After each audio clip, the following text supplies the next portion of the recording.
My name is Paul Wolliver. The name of my company is Pinellas Power Products. This is going to be the installation instruction video for the auto choke on the EU3000iS Honda generator. Basically, there are a lot of companies on the market making generator backup controllers for solar power installations, wind farm installations, or power backup for your home in case of a hurricane. And they will automatically start a generator. However, the Honda EU3000iS has a manual choke that you have to pull out on in order to start it. It does not come with an automatic choke. With my automatic choke, it will allow the Honda EU3000iS to be used with a lot of the auto start mechanisms for generators that are on the market.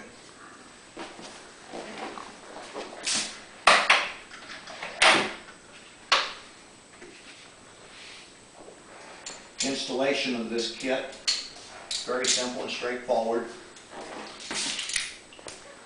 The entire kit functions the same way as the auto choke on my wireless remote control system. It's just that now I'll be selling the choke portion of it separately. The first step to installing it is going to be to remove the back cover of the generator. The back cover is held on with 4 acorn nuts.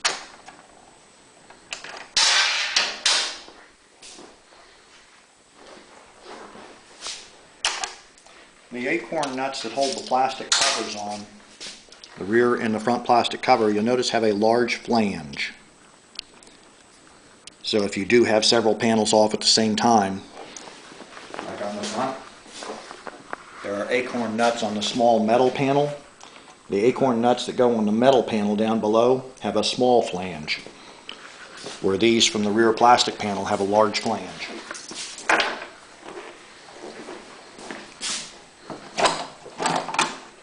Go ahead and slide the rear cover off. When you slide the rear cover off, there are 4 metal inserts that go into the cover and around each of the studs.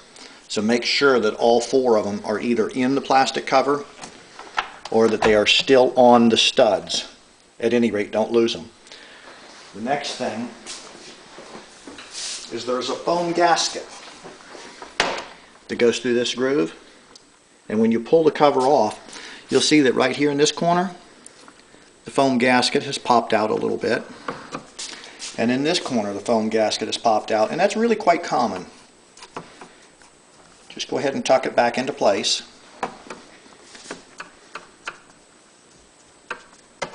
And the whole purpose of this foam gasket is simply for sound deadening. This generator is a really quiet generator, and we'd like to keep it that way. Okay.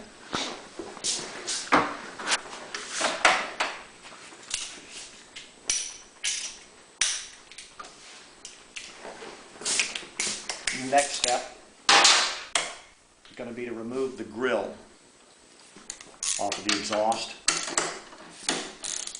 The grill is just held on with 4 bolts with 10mm heads.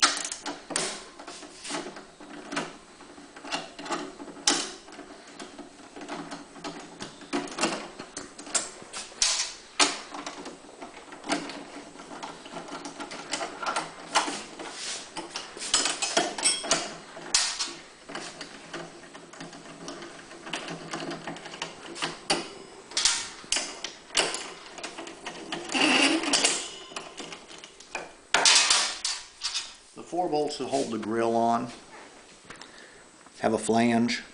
They're just 6mm bolts with a 10mm head. They are identical to the bolts that hold this bottom panel on, except for the bolts in the bottom panel are painted black. The ones that hold the exhaust grill are silver. Just keep the black ones down here. It just looks nicer.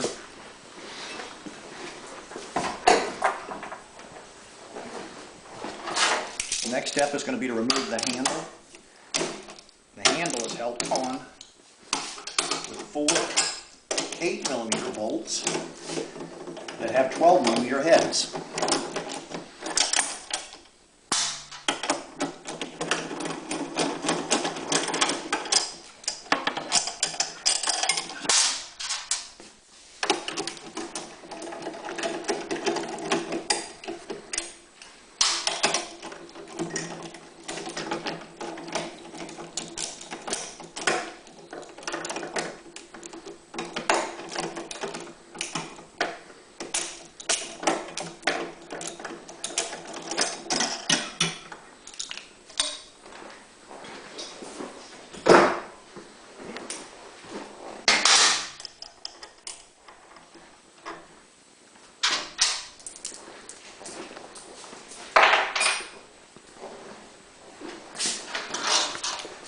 Now take the rear lower panel off.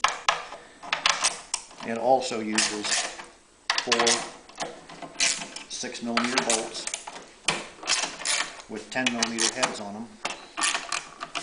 And these are the ones that are painted black.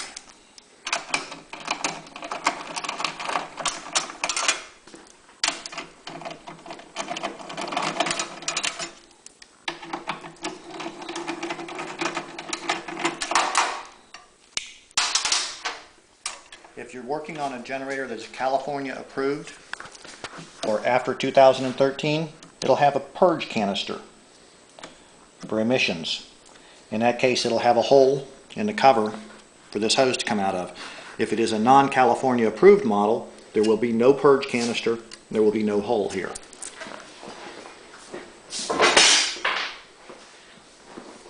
What I'm going to do now is pull the fiberglass heat shield off the back of the generator. The easiest way to do that is to rock the top of it out, then the bottom of it. If it is non-California approved, fiberglass heat shield comes all the way down on this side as well as this side. What I'm going to have to do is hook my fingers around the front and spread it out just a little bit to get it to come out over the cleats.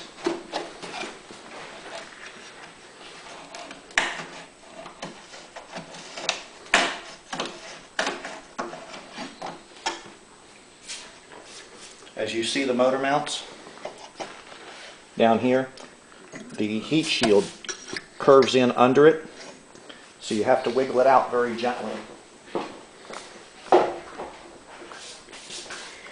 Okay. The whole purpose of pulling this whole back part off was in order to mount a temperature sensor right to this little flange by the exhaust manifold. The temperature sensor is going to control the choke so that it does not attempt to choke when the engine is already warmed up.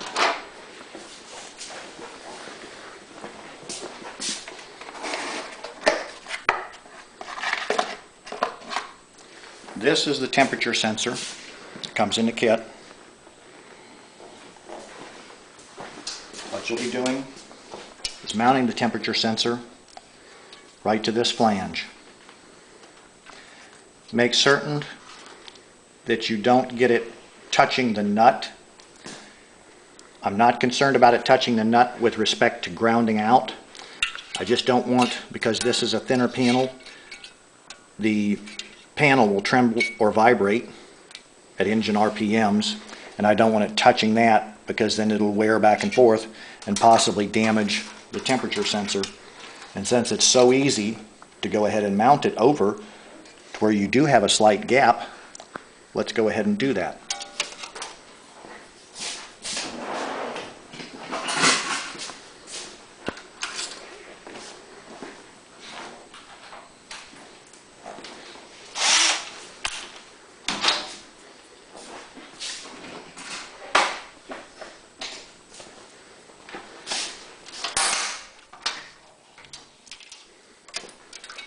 I'm going to mark where the bottom hole goes.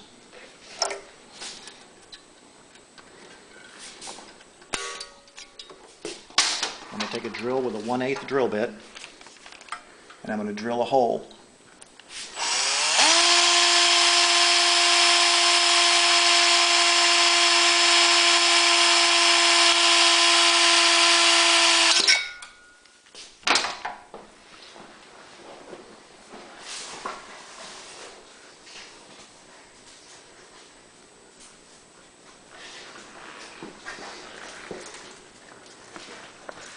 kit comes with screws to mount the temperature sensor in place.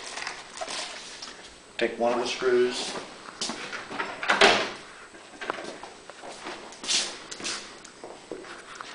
put it in the bottom hole of the temperature sensor,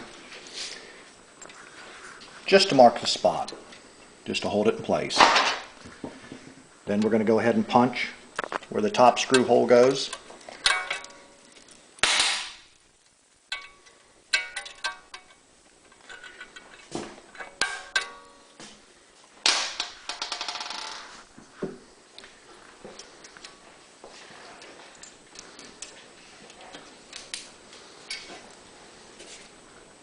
I'm going to go ahead and remove the sensor while I drill the hole.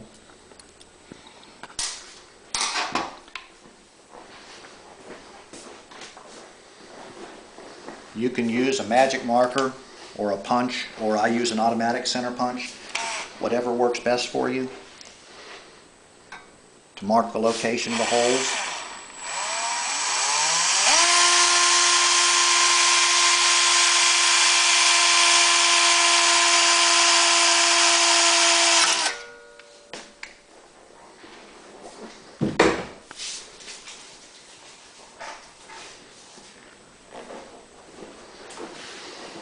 Now we have two holes, one for each of the screws on the temperature sensor.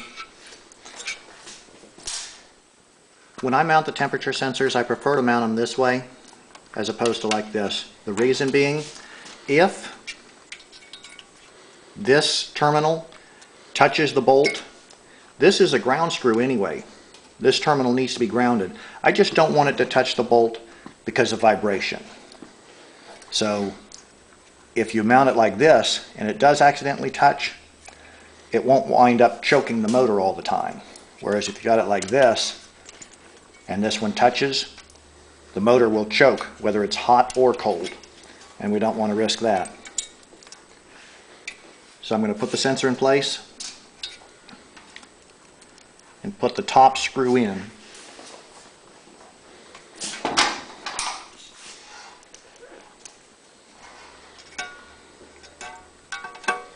And I'm just going to put it in a couple of turns, just to get it started.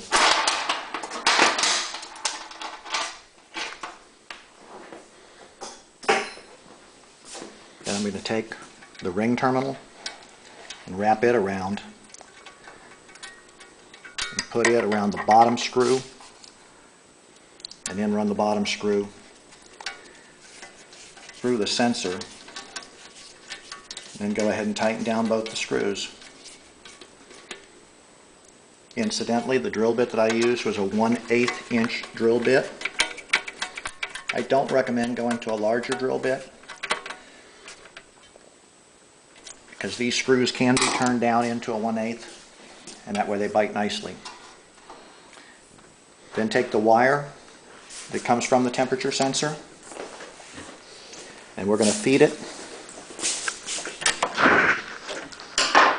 through to the front of the engine area. There's a rubber grommet around this heat shield that goes between the heat shield right here and this edge heat shield.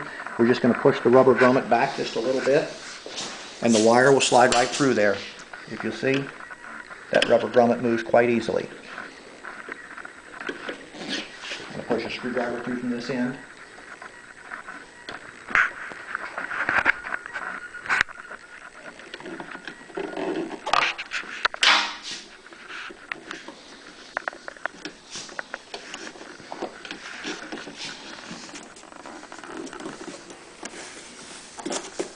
And there's my wire. Once I get the wire routed through, then you can slide it down. Now you'll notice these two hoses, these go to the Purge Canister. They are only on the California approved versions. So if you have an earlier version or a non-California approved, you won't have these hoses getting in the way, which will actually make your job easier. You'll only want to pull about 6 inches of the wire into this cabinet area. Then come around to the back. Make certain that this wire isn't being pinched or burn to the engine block or something like that. Just route it to where it's a nice gentle loop. If this wire does get shorted to the engine block, it will choke whether it's hot or cold. And that's what we want to avoid. The whole purpose of this sensor is to make it choke or not choke based on engine temperature. So now we have plenty of play in the wire and it's not going to get scratched against anything.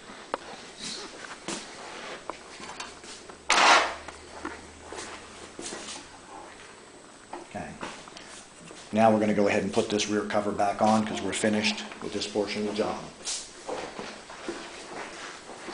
Unfortunately, it's even trickier to get the cover back on than it was to take it off. What you can do, if it makes your life easier, is simply unscrew these bottom studs. In fact, I'm going to go ahead and do it that way, just to demonstrate it.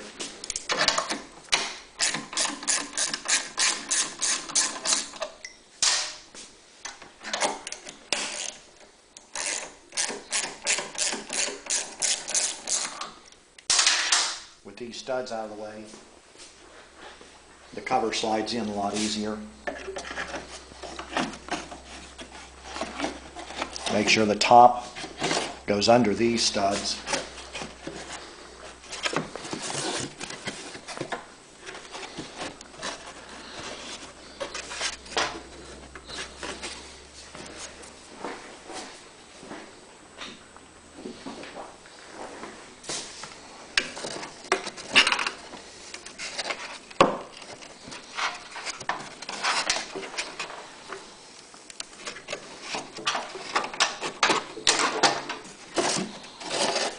Notice I said it's easier, not easy.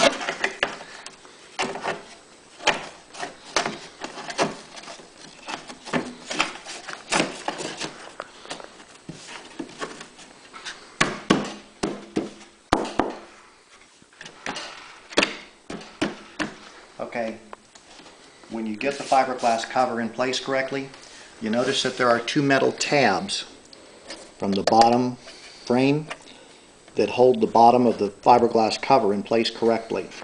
Make sure that those tabs are outside of the fiberglass cover. If you chose to remove the bottom studs in order to get it in place, go ahead and reinstall those now.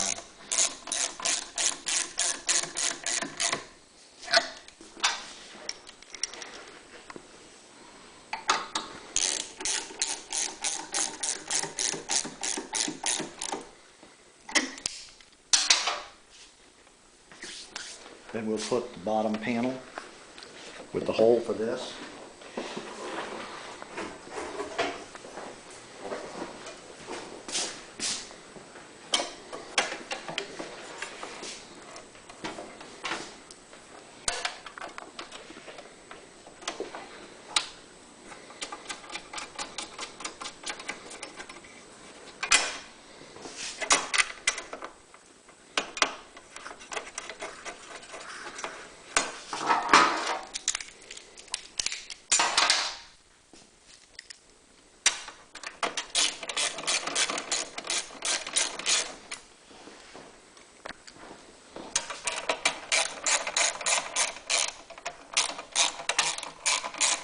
Does that light make it glare on you? Okay.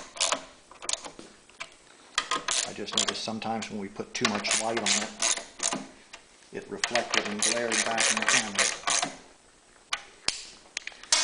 Make sure that your hose from the purge tank comes out through it. Like I said, if you do not have the California approved model, you don't have a purge tank or a hose, so your problem is solved.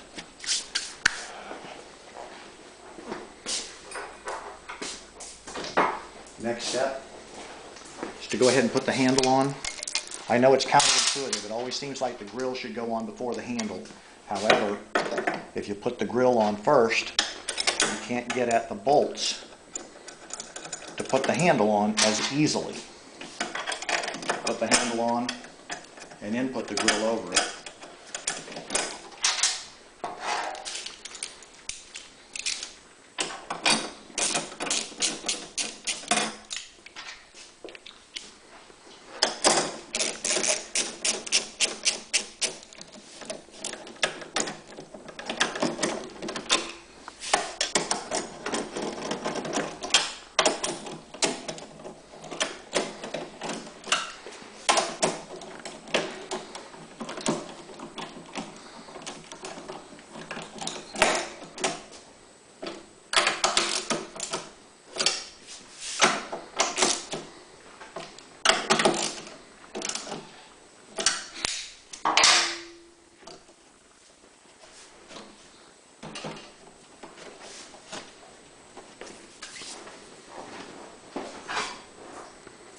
Now the grill for the exhaust goes in place, and the exhaust grill is actually what holds the top of the fiberglass cover in place.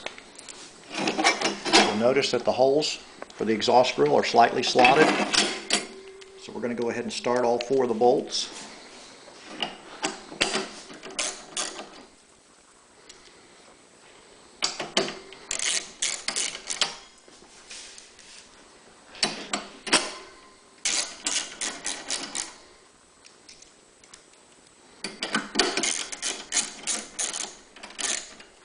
And then I'm going to push the grill forward against the generator and tighten down the bolt that's the closest to the generator base on each side.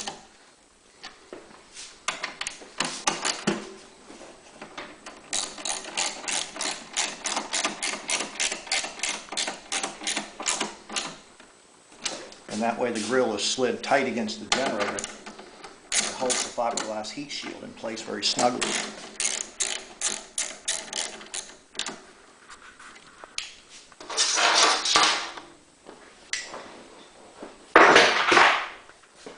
The last step for this portion is going to be to take and make sure that all the metal inserts are in the plastic cover, and make sure that the foam gasket is in the groove all the way around the plastic cover. Slide it in place.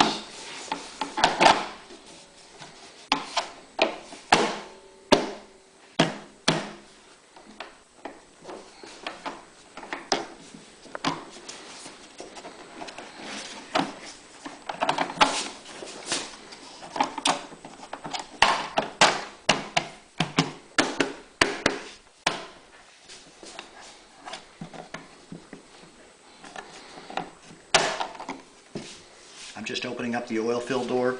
Make sure that the oil fill cap and the oil drain have come out through the grommet nicely.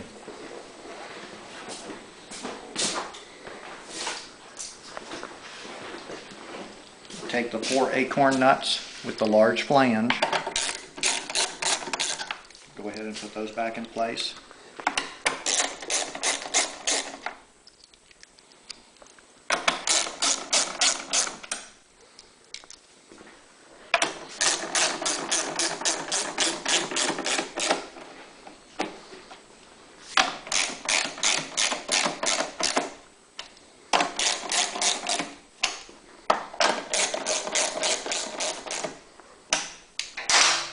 Just take a look at it, make sure the grommet's still in place. The foam gasket didn't pop out anywhere along the side. Go ahead and close your oil fill door. And that concludes the installation of the temperature sensor for the automatic choke kit. Take a break. Okay. The next step is going to be to pull the front cover off. The front cover is held on with 4 acorn nuts, same as the back cover. Incidentally, the reason that I'm taking my time and going through every bolt, nut, washer, and screw on the installation procedures is that my website is worldwide, and the website is available in 68 languages. However, the videos are only available in 1 language, and if somebody is watching this and they do not speak English, hopefully they won't need to understand what I'm saying. They can simply watch the video and see what I'm doing. The front cover is just like the rear in that it has the metal inserts going through the cover. You notice this one's stuck to the stud. So I'm going to go ahead and put it back in the cover. It also has a foam gasket, which you'll notice has popped up. And we're just going to go ahead and tuck that foam gasket back into place.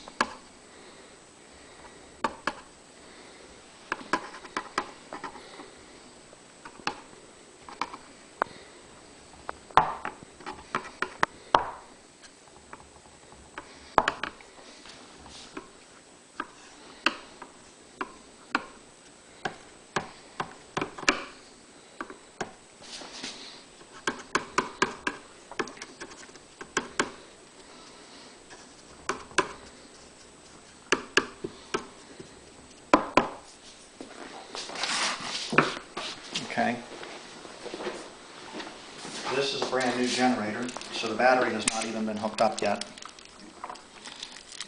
Battery installation is covered in the setup guide on the generator. I'm going to go ahead and set up the battery too while I'm here. So just bear with me for a moment.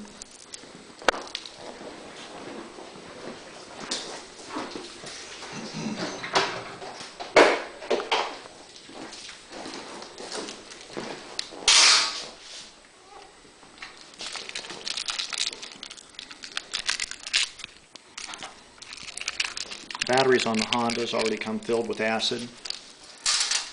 Connect the positive battery strap first, because if you connect a negative battery strap and then you accidentally arc to something while hooking up the positive battery strap, you get sparks. And we really don't want as many sparks as you could wind up with that way.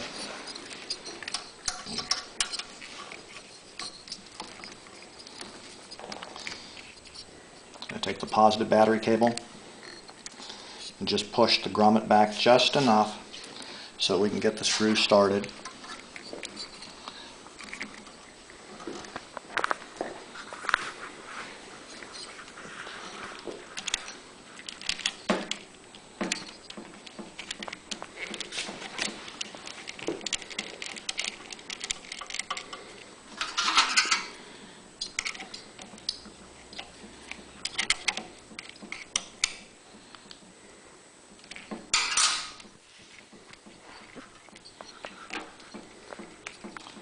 Pull the rubber boot back over the positive battery cap,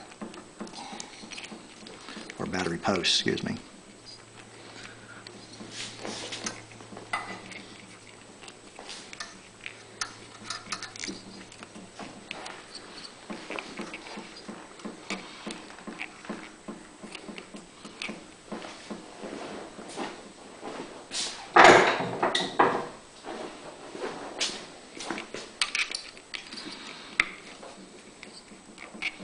If anybody comments how long this took, I'll just blame it on the battery installation.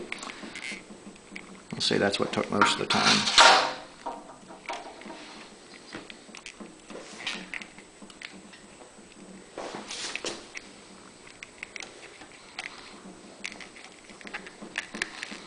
Well, that boot did not want to go down there. It's still putting up a fight, huh?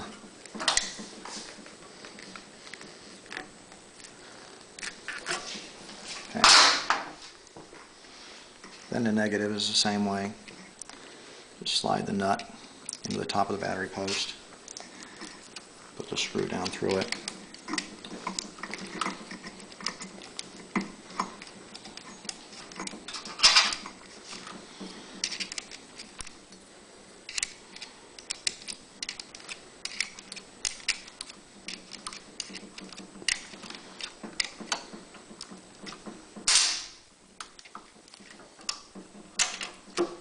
The rubber bungee over it. And now the purpose that we came here for. There's a black wire, as you can clearly see, and a white wire going to the starter motor. Unplug the black wire. Then included in the kit, there's going to be the ground wire for the choke. You're going to have one female bullet connector, one male bullet connector.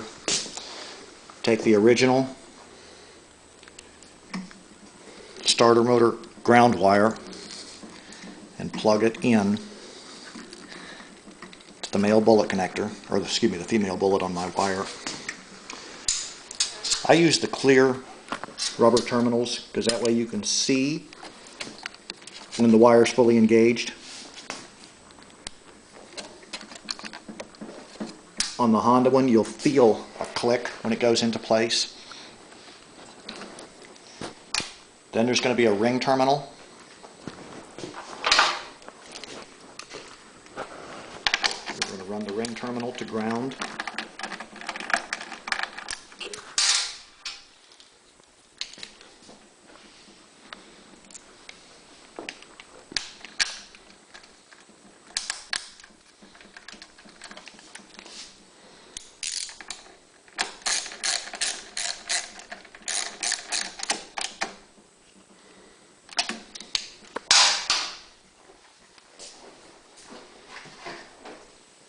there's going to be another wire included in the kit.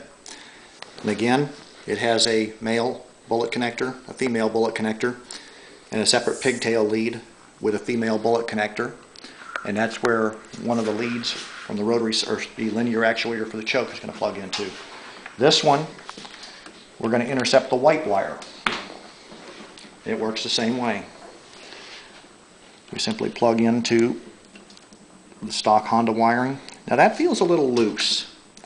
It's like this terminal's opened up a little bit. I'm going to slide the insulation back if I can. And look on this female bullet connector. There's a bit of a gap. I'm just going to take a pair of needle nose pliers and squeeze it down. Incidentally, the connectors that I use are made by Sumitomo, which is the same vendor that supplies Honda. So under ordinary circumstances, they do match dead on. However, this one was wiggled a little bit during the assembly, so it's not real bad. It's just a wee bit loose. Now let's go ahead and plug it together in a nice tight click. We'll plug this one together. That one's real tight. Okay. Then this wire, we're going to feed right along the top of the battery.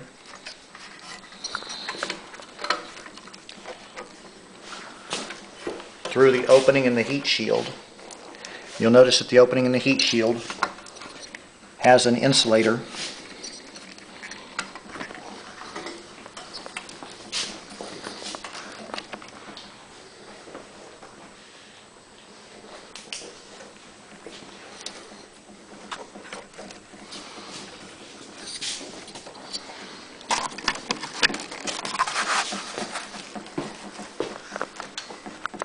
We're just going to pull it up where it just barely becomes visible in front of the airbox. Okay, so now you have two white wires. One came from the temperature sensor in the back. The other comes from the pigtail lead that ties into the starter motor. Now we come back to the front. And as you remember, when we first opened this up, these wires were tucked right in above the starter motor. We're going to feed them in above the starter motor again. The extra length of wire, we're going to run it along the main harness. The only purpose of that is that when we put the front cover back in place, we don't want to pinch any wires. We're going to remove the key simply because it's easier to put the front cover on. We're going to look everything over and then put the front cover back in place.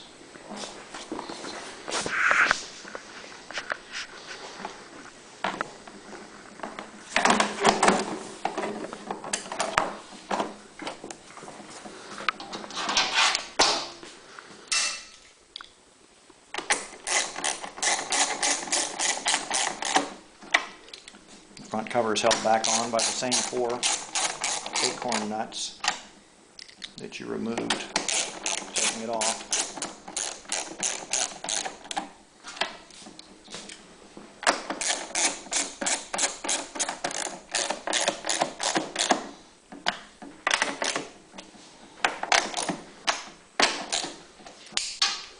And just go around and make sure that the foam gasket did not slide out.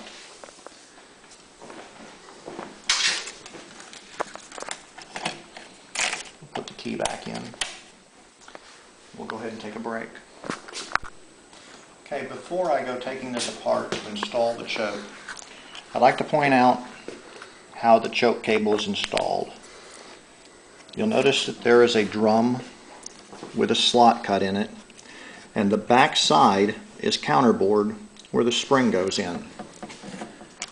So when you pull out on the choke knob, the choke closes, you push in, the choke opens. The number one most common technical call I get for my wireless remote control kits is people saying that the choke cable now pops out, and it didn't used to do that. The reason is they're putting this drum in backwards. You notice how it's set right now. I'll push the spring out of the way and take the cable out. You notice that the back side of the drum, where the spring used to go, is recessed. The front side of the drum, where the pellet goes, is not recessed. So you saw it was put in this way. When we put it in backwards, and I'll demonstrate this, so that now the choke drum is in the recessed area. If I pull on the choke to close it and open the choke, the cable pops out. That is the most common mistake people make with my wireless remote control kit. And I always have to explain that you've got the drum in backwards, and they say, oh, that's the way it came, and yeah, right. So this is the way it goes, and if you put the drum on, spin it around backwards, the choke cable pops out.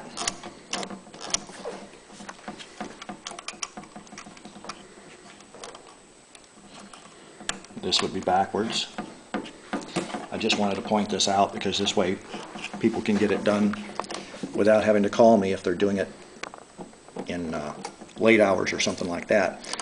But this is in backwards. You choke it. That time it almost popped out. That time it did pop out. So at any rate, that part's covered now. Next step will be to remove the lid from the airbox. There's 4 little clips that you pop out of the way.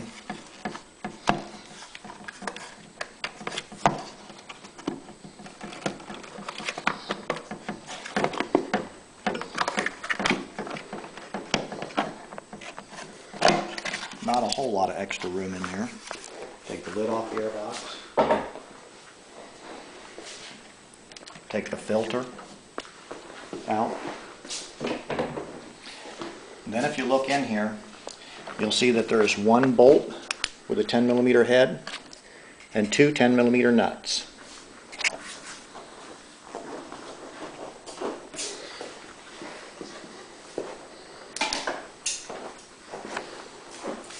So the first thing I'm going to do is remove the vent hose for the crankcase ventilation line from the airbox.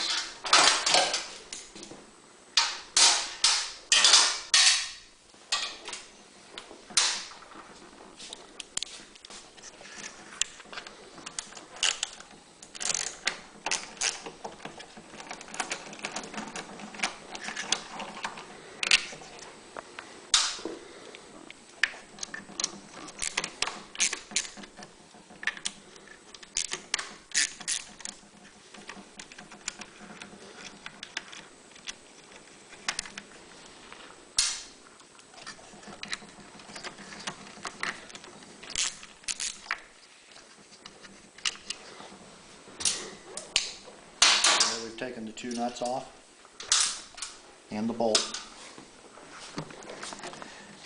We'll wiggle the airbox out just a little bit and slowly push this hose that comes from the purge canister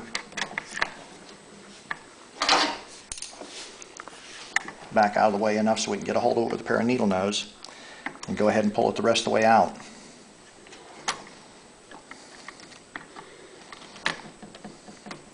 This hose simply pushes into a hole in the back of the airbox.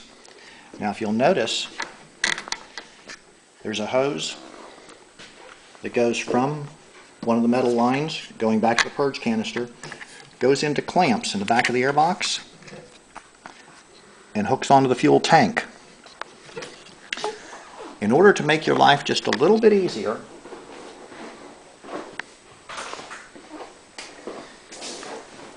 you take a magic marker, and before you undo that hose, just make a line across the bottom of the hose so you can see how high the hose went into that clamp. And we'll get back on that during reassembly. I know it seems kind of dumb now, but later on it might actually make your life easier. And then we pulled the air box the rest of the way out.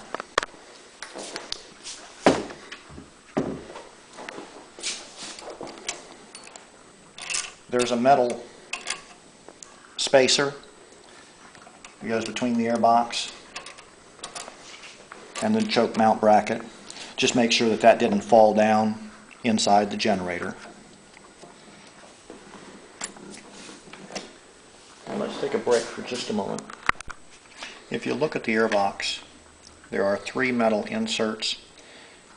The 2 that go around the studs where the carburetor was mounted, and then 1 that goes around the 6mm bolt in the bottom. Just make sure that all 3 of those metal inserts are still in place.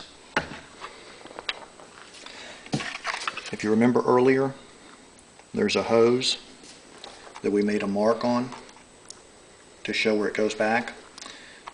There's clips in the back of the air box. The top clip, take this clamp that comes with the kit.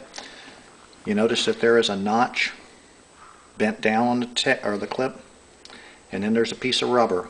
The piece of rubber must stay there. And what it does is it goes around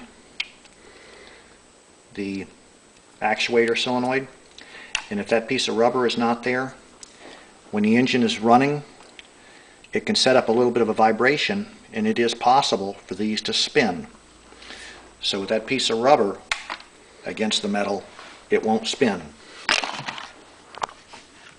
So take this clamp and position it tight against the top of the air box and slid all the way over against the clip where the rubber hose went in, and make sure it's nice and tight in place.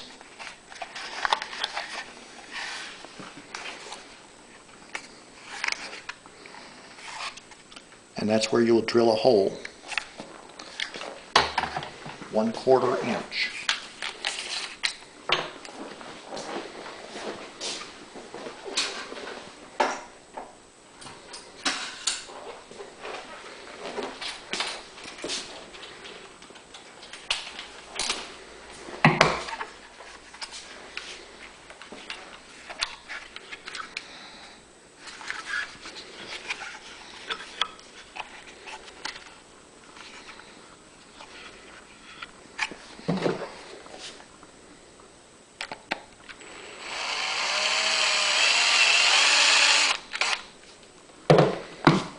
Once you see a little bit of black plastic coming out, you now know that the hole location is marked.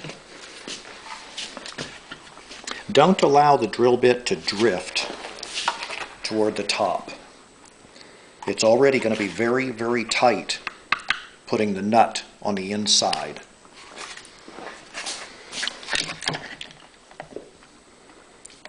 So we're going to hold the drill bit to where it does not drift towards the top of the air box, and put a hole in it from the back. If your drill bit does drift a little bit, it's not the end of the world. The air box is made of plastic and it will flex. We just want to avoid having to have it flex a whole lot. You'll see on the back of the solenoid the 2 wires that come out, and let me stop right here for a moment. The 2 wires are interchangeable. It simply does not matter which one goes where. All this is a magnet. But take the solenoid with the 2 wires closest to the air box, and by that I mean don't rotate it like this, because it's easier to keep them out of the way if you put them closer to the air box. If you rotate them up to the top, it'll just be a little bit more difficult for the next step. Don't get too excited about it. It's not like it has to come apart and redo it. And incidentally, the decal is unimportant as to the location of the decal. It's the wires that you want to look at. Some of the decals, the decal was stuck in a slightly different clock rotation. The kit is going to come with 2 flat washers take the flat washers off the bolt. And that's only because on the EU3000s, this clearance is so tight, it is not a flanged bolt. Go ahead and put the bolt through the clamp and into the air box. You'll notice the little notch on the clamp is there to keep the solenoid from sliding any further this direction. That way it marks it exactly where you need to put it, and it makes it just a little bit easier on the end-use installer to put this together. And you'll see how that's laid out now. Now remember earlier when I said that there's not a lot of room at the top of the air box, and now you understand just how little room. Take one of the washers included in the kit, and this is simply as a strain relief. Put it over the nut, or excuse me, over the bolt. And that's just going to spread the load over a larger area of the plastic air box. You'll notice one of the washers is left laying on the bench. Bottom line is, it's not necessary. You only need one washer. So if your kit comes with two, don't let it excite you.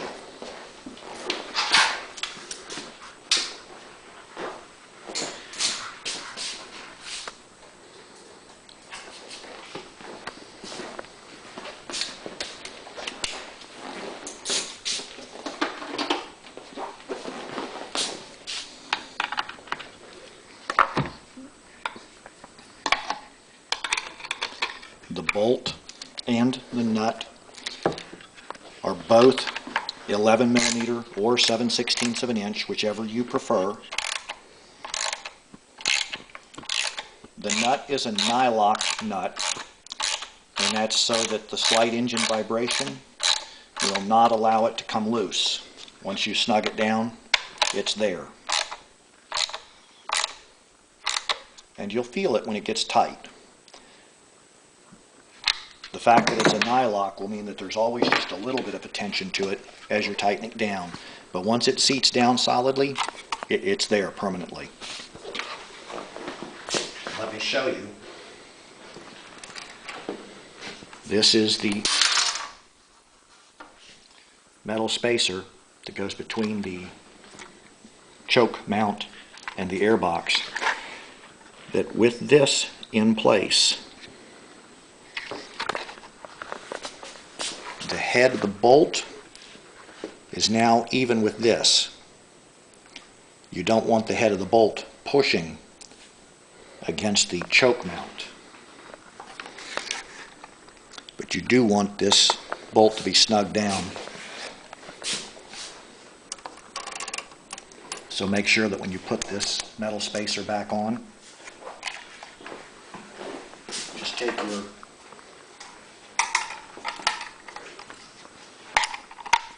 wrench and just make sure that this is snugged down good, because it is amazing how much vibration these engines will go through. And of course, because it is going through a plastic airbox cover, don't honk down on it real tight. Honk, that's a technical term. I'll use a lot of those later. So now when this goes in, this will line up with the drum. So now we've got the solenoid, or the solenoid body, mounted to the airbox. This is the plunger that's going to go into it. And as you can see, there's not going to be a whole lot of extra room for you.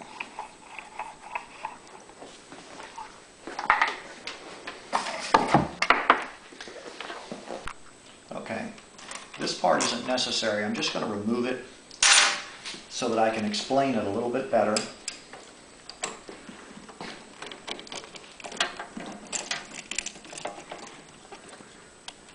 Because it's kind of hard to get on video. Okay. This is the choke bracket, and this is the drum that the choke cable went into. The cable runs through here and it engages with this. Here is a pin. This pin, if I slide the carburetor out to the end, goes into this hole in the top of the choke I don't know if you can see that hole on the camera or not. Can you get a flashlight? Get a little bit more light on there. Is that washing the picture out on you, or can you see it? Okay. At any rate, I just wanted you to be able to see this. And here's the drum that I spoke of earlier. The drum is held in place with an E-clip. I'm going to go ahead and pop this E-clip out. You can pop the E-clip out without removing this choke plate. I'm simply doing this to make it a little bit easier to videotape. In fact, it's probably easier if you did leave it back in. But you pop this E-clip out. Now, if you were to be doing it with the choke plate back in there and you drop the E-clip, which looks like this, if you were to drop that down into the generator, simply shine a flashlight around in there. 3 or 4 hours later, you'll find where you dropped the E-clip. The drum has a washer on it. Set the washer off to the side. You will not be reusing it. What I'm going to do now is go ahead and put this bracket back in place. This pin is going to have to slide into this hole. So take the gasket and put it back in place, and you'll notice that this opening right here goes to the upper right. So it lines up with that opening on the carburetor. Then we slide the carburetor to the end of the studs. So if all this falls apart on you while you're putting it together, now you can see how to put everything back together correctly anyway. Slide the carburetor to the end of the studs. We're going to slide this in, then down, so that that metal pin goes through the hole in the choke linkage. And then push the gasket that we just dropped back up into place. And now what I'm going to do is, before I go any further, I'm going to test, and that is the choke plate. Make sure that that choke plate still moves when I move the choke arm. Now you'll notice that when we pulled the choke plate out, the emissions tube has dropped behind the choke plate. We want this emissions hose, because I wasn't paying attention when I put it together, has to be in front of the choke plate. So we get a chance to redo this. This time, because this is a California emissions version, if yours is non-California, you don't have to worry about that hose. Hold that hose out of the way, put the pin into the choke arm on the carburetor, and then put the piece back in place. I get better with practice, don't I? That went a lot easier that time. Now, take the choke cable. You'll notice the choke cable has a spring on it and a piece of rubber. We're going to take the choke cable. Perhaps I should just remove this again so you can clearly see it. That way if something falls apart on you, you can see what I'm doing. By the third time I reinstall it, it ought to be very easy. We're going to take the choke cable, we're going to slide it into the groove. But this piece of rubber needs to be between these two right here, so that the choke cable goes through the rubber, and that way it holds it in place. And now we hold the emissions hose out of the way, hold the pin in place correctly, slide the carburetor out to the end of the studs, drop the pin into the hole on the end of the carburetor shaft, and slide everything back in. Say that 3 times fast. And we look back in here, make sure that our choke cable is routed behind the fuel selector valve, and you're good to go. Now, take the original spacer that was in front of the choke plate, and again there's a notch. Let me show you right here. Make sure that that's to the upper right as you're facing it. That way everything lines up. And now we're ready to start putting the choke together. This is the plunger for the choke. And it slides into the solenoid body, just like this. Before you put the whole thing together, take it and gun sight it, and you want the choke body to be fairly parallel as you can get it, with the surface that the air box snaps onto, which is parallel to the carburetor surface. So if you were to hold a straight edge, we're going to call this a straight edge. If you were to hold this against the gasket surface for the carburetor, you'll notice that it is parallel to the body of this plunger.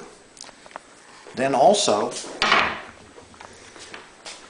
if it's not parallel, you can take it and twist it to line it up.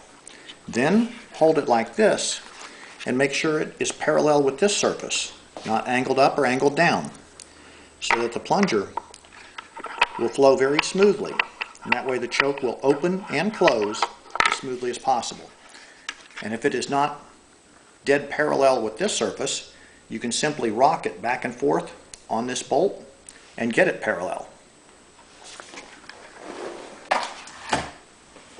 So now what we're going to do is, with the choke bracket in place on the carburetor, you'll remember initially that this washer was in this position, and then the drum was in the top of the carburetor arm. On the fuel kits, or excuse me, on my choke assembly, take and put the drum into the carburetor. Then this linkage goes below the carburetor linkage, because this drum needs to be as low as possible to clear the emissions hose on the California approved models.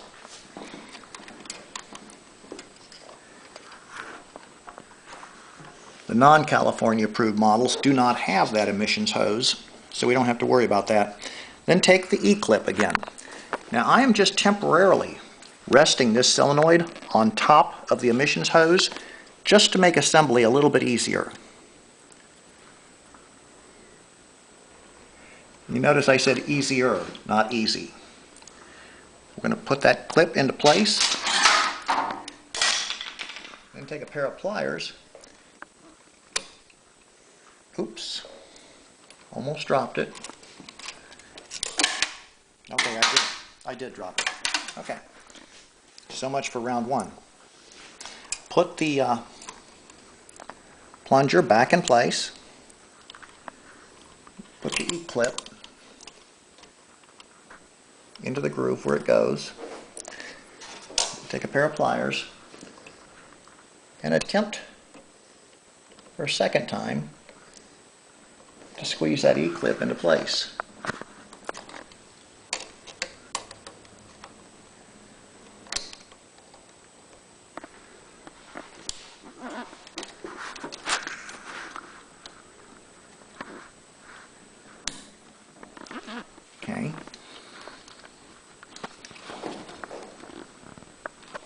Okay, the E-clip is in place now.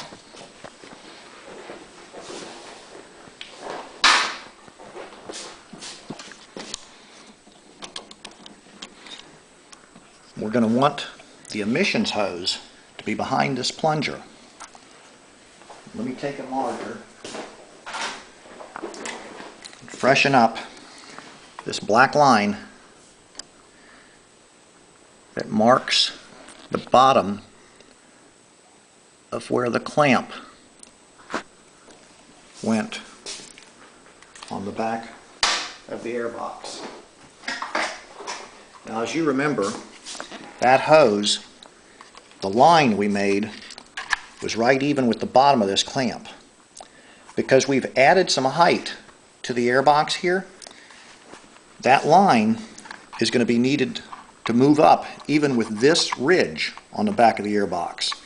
So instead of being at the bottom of the clamp or the retainer clip, it's now going to be almost to the very top. This whole thing is going to be a little bit tricky.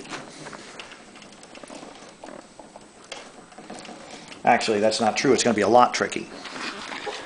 I fold all these clamps into place to make the airbox as small as possible. Then I'm going to push it in there, and on the California approved models, I'm going to snap my emissions hose into this clamp and into this clamp. Then I will push it in and put my plunger in place, making sure that the emissions hose is routed around the back of this. Then I will pull the airbox back this way so that the plunger goes into the body of the solenoid, and then slide it over the studs. And then I'm going to check and make sure that everything worked correctly. So the first step is to slide the carburetor to where it's fairly close to the end of these studs. Not so close that anything falls. But that way, when we get ready to slide this back out this way, we may have to hold with our finger this little spacer bracket. Okay, so the first step is I'm going to push the whole thing back into place. And you'll see where the line is on this hose versus this clip on the airbox. And if you can see, the black line on the hose is just slightly below the top of the clamp. It used to be at the bottom of the clamp. We've just raised the hose up so that it'll curve nicely around the top of the solenoid.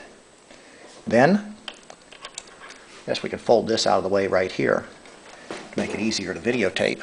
Can the camera see this clearly? Okay, good. Then I'm going to take the top hose, or excuse me, the top of the hose, and slide it into the top clamp.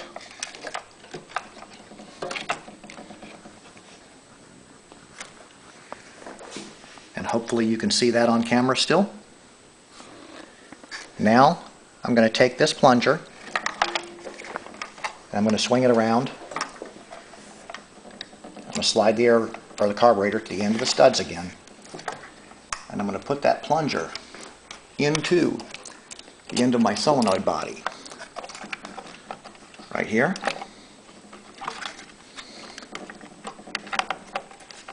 Then I'm going to try and gently wiggle the whole mess back toward. Okay, what just fell was one of these metal dowels. You remember that from the earlier discussion. Those go around the studs and around the 6mm bolt. So we'll have to slide that back into place later. But first things first, we want to get all this together before we have gray hair, or before we pull all of our hair out. Okay. Push on the carburetor choke linkage. Make sure that that's still smooth flowing. That's nice and easy flowing. That's good. Now I'm going to take this, I'm going to look in here, and I see that it came off of this stud. So with everything still in place, I'm going to slide this back into place. And now I'm going to put the nuts on the end of those studs loosely.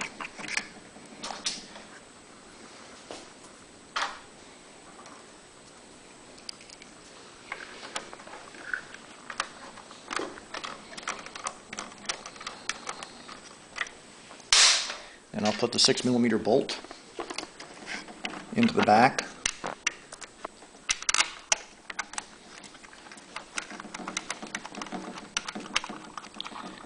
And it's just going to be finger tight for now too. Now I'll take the flashlight.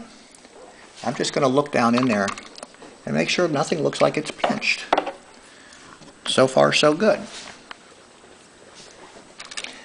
Now I'm going to take this drum and I'm going to rotate it, because remember, this recessed area faces the back and the spring sits into that recessed area, so that when you open and close the choke, it doesn't fall apart. Okay, now take my wrench, go ahead and tighten down these bolts.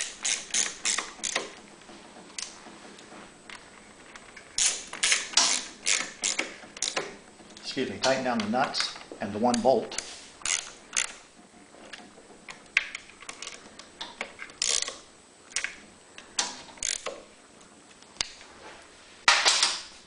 And we should be good.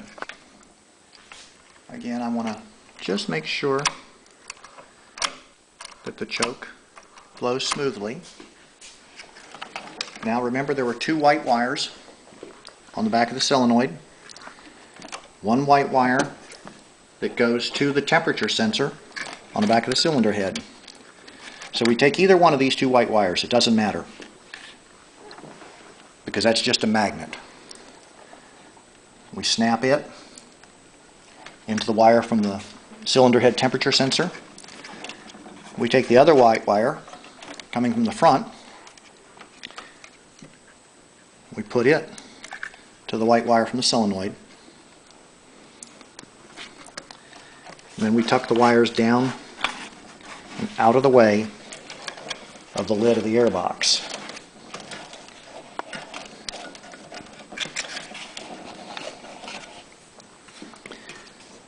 Then this is the breather hose we took off. That slides down on this fitting on the top of the airbox. And now this hose. This one is a bit of a pain. I'm not going to joke with you on this. All it does is it slides in to this hole that you pulled it out of. That sounds easy, doesn't it? I've never had one of these yet that didn't put up a fight.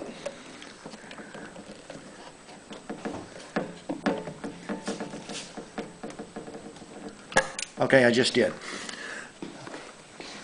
Eventually, things will work your way. I think it's all that good, clean living.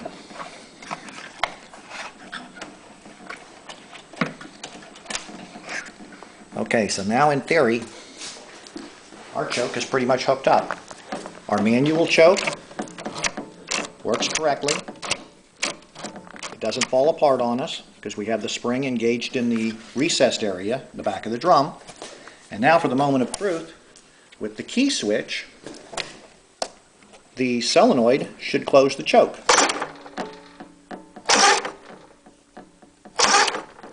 So whenever the start motor is engaged, the choke now closes. See if you can get a shot straight in here at the choke shaft. I'm going to move this very slowly, so maybe you can see it or not. You'll have to go straight this way. The choke plate has a spark arrestor over it, just in case the engine backfires. Can't see a thing, can you? Okay, if you put your finger around it, okay, if you put your finger back in there, you can feel the choke plate closing. But we had already examined this before we put the airbox in place. So everything seems to be working correctly. Let's take a break for a moment. Now the only thing left to do is go ahead and install the air filter and the lid to the airbox.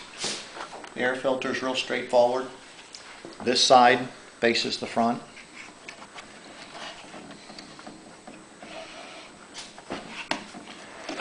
Open up the clamps, make sure they're all the way open. And the lid to the airbox will slide back in like this. The larger gap faces your body, the smaller gap faces back in there. It's a little bit tight. It's not too bad.